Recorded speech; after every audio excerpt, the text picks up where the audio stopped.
په بابر اعظم باندې یوې ښځې تور پورې کړی دی چې دې سره یې ناسم کار کړی دی.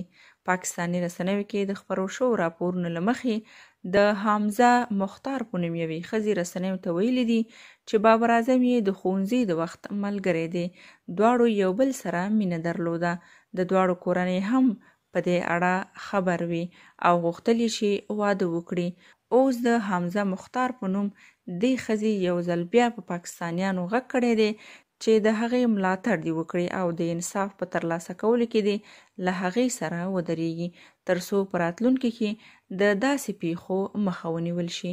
دغه ښځه وایي چې په بابر اعظم یې ډېر زیات مصارف کړي دي او هغه یې تر دې مقام را رسولی دی.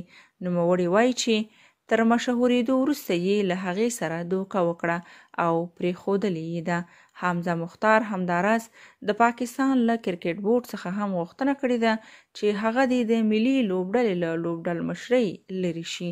په راپورونو کې ویل شوي دي چې دې ښځې څو کاله مخکې هم په بابر اعظم ځینې تورونه پورې کړي وو چې وروسته یې بیا کوم ثبوت نه درلود.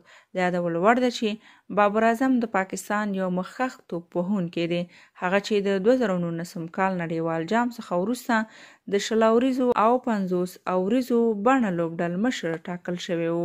په دې وروستیو کې د ټیسټ بڼې لوبډلمشر هم وټاکل شو چې اوس د پاکستان د 3 واړو بڼو لوبډلمشر دی. یاد دې وي چې تر دې مخکې هم د ځینو پاکستاني کرکټرانو په اړه داسې موضوعات رابرسېره شوي دي. د ځینې پاکستاني لوبغاړو غیر اخلاقي ویډیوګانې او چټونه هم په ټولنیزو رسنیو کې خپاره شوي وو.